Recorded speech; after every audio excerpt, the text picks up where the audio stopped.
Hey, friends. I want to talk today about an idea that I see floating around online gaming spaces pretty much everywhere and have been for years. And it's this idea that video games are something that are you escape into. They're time wasters, they're time suckers, they're things that drain your life away. And we all engage with them despite this fact because we're sort of helpless before them. We're helpless victims. We're stuck. We're hard stuck. And you see these wounded warrior gamers everywhere in online communities that will acknowledge this and sort of poke fun at it gleefully. They wear it like a badge. It's like, yep, I'm time wasting. Let's go. And I don't blame these people because you have to cope with that feeling somehow. You have to deal with the feeling that you are attracted to this thing that you know hurts you somehow. Humans are social beings, and the way we connect is through story. The story of who we are and what we're doing ends up being pretty damned important. But I don't think it has to be this way. I really, really don't. In fact, I think that not only should games not be harmful to you, but I think that games should be a benefit to gamers. And that's the way I've been trying to engage with them myself. And I want to talk a little bit about that, what that looks like, how I've done it, and why you should consider doing it too. So the why of how I've done it is because it hurt. I was in a rut. You all understand this, right? We play these video games, we get hyped, we get sunk in, we play for tens, hundreds, thousands of hours, get burned out, get disenchanted, we leave. We blame the game. Balance sucked. Endgame was lame. Bad story. We blame the experience for us getting burned out. And there's truth in that. There's no perfect video game out there. They're all flawed in some way. But I think we're overlooking an opportunity to look inwardly during these moments to see what is it that we brought that caused this pain. Because video games don't choose, humans do. We are the thing that chooses. And we can choose how to engage with these experiences. So, a few ways that this pans out for me personally. Number one is I don't game before sunset. This probably sounds a little silly, and it is. It works for me though. Um, and the reason is I like to show up to games kind of like the way people show up to parties. Like I like to show up and be my best self. And you can see this by the fact that I usually stream when I'm playing. I almost never play games offline anymore. I just prefer playing on stream. To me, it's way more fun. Um, but what this means is I have to go through a day where I do give myself all the things that make me feel good. I have to work hard on something. I have to make and eat good food. I have to spend time with my wife. I have to spend time with friends and family. I have to spend time writing, reading. I have to go out for a walk, get some exercise for crying out loud. And I have to do something creative, like what I'm doing right now. All these things I've learned add up to me feeling like myself. It's taken a long time to figure these things out and a lot of failure, a lot of trial and error. The whole reason I started doing the podcast in 2020 was because I was stuck in one of these ruts, repeating the same patterns, playing the same games, not getting anywhere, constantly fooling myself into doing the same thing over and over again and expecting different results. The root of insanity. So now when I show up to stream at night, I do so with bells on, trying to come at you the best I can. I don't always succeed in this. It's not a perfect process. But I found when I do this, I can engage with games in a way that is closer to the person who I am. I can let go of the things I don't need to care about and focus only on the things I do care about. And this is important Because the games that I play, which are usually MMOs, offer you too many things to do. There's too much to do in these worlds, too many opportunities. They are a microcosm of our real world in the sense that the real world also has too many opportunities, too many things we can do. We have to choose. We have to sacrifice all the things we don't do for the small amount we can make time for and do, privilege, and choose.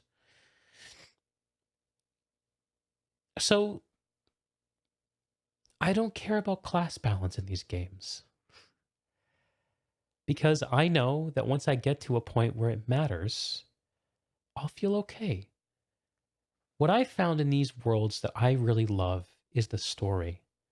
Now, this isn't just the story that the game tells, although that is a big part of it. Because story is about narrative, narrative is about meaning. Meaning is about how to be within the world. And this is the thing I'm constantly trying to work on and work out. We can learn something from the stories in these games, and especially because we are the executors of those stories. But it's not just these scripted, predetermined narratives that interest me, it's also the human narratives that play out as others engage. It's the combination of these that, to me, sings in these worlds. And that's why you'll see me sit and read quest text in World of Warcraft. It's why you'll see me stop in the middle of a field in New World and prox chat with a random passerby who looks chatty. Just learn about who they are. Yeah, I mean, I could get really good at doing damage with an axe in a video game. I could. I've done that before. It's never made me happy. It may make you happy. That is how I choose to approach these games every single day. And it's why I don't play video games before sunset. Because if I do, I don't have a chance to go through all these steps that condition me to being the person that I want to be. I enter these worlds not being sure of who I am. I've done more than this to integrate my online persona and my actual, like IRL persona too. Recently, I took the step of adding the fact that I'm a podcaster on my LinkedIn profile. In fact, you can probably dox me if you want to. I don't care, actually. I would like to integrate who I am on the street with who I am on the screen. I have found a tremendous amount of power in telling people I'm a podcaster and a streamer. I explain to them why I do it. Now, you probably don't care what I do for my day job, but in my experience, people at my day job find very interesting this kind of thing. Because, it's much more normal for video games to be this thing people treat consumptively. I occasionally will see these articles and videos and news posts about the idea of a gaming backlog. And I don't know what to think about this. To me, it seems so crazy that people would have tens or hundreds of pieces of media that they feel that they need to consume in order to fulfill some kind of debt they've incurred.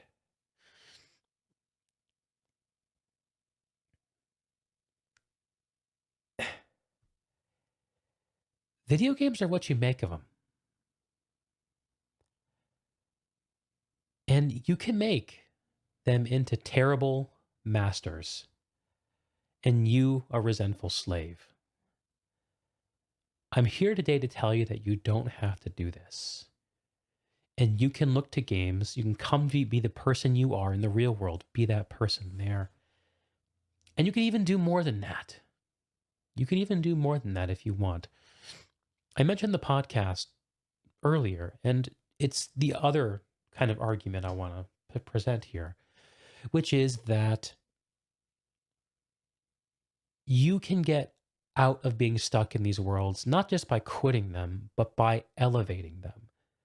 Finding a way to take something about these worlds, bring more of yourself into it, and raise the outcome.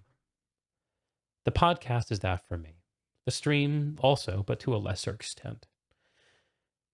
It's a chance for me to work on the things that are important to me, to engage with the games on my terms,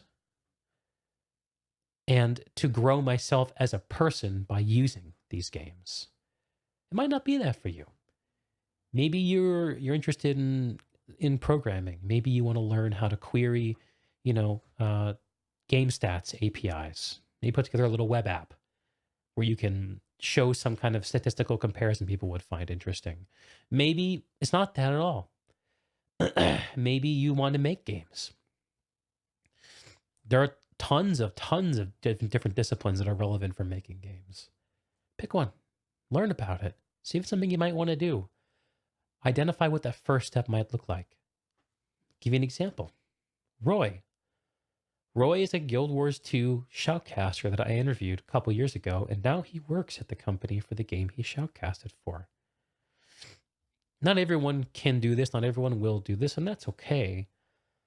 The point I'm trying to make is that there's no one way to make something out of gaming. There's as many ways as there are people.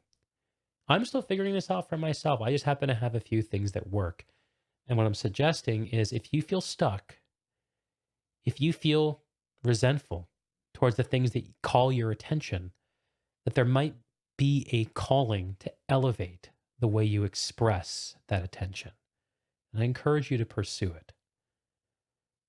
You probably know what this could look like, what it could be, and the world would be a better place if you chose to do it.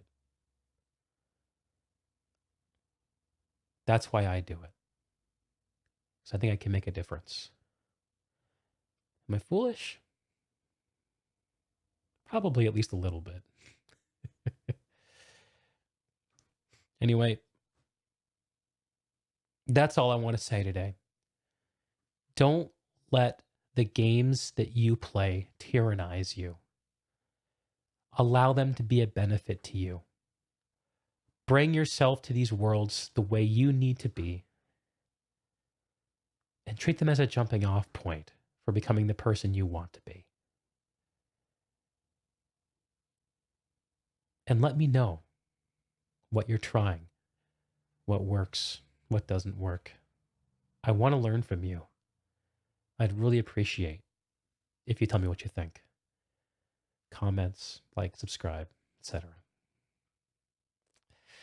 That's it. Thanks for listening to me yap. I'll see you in the next one.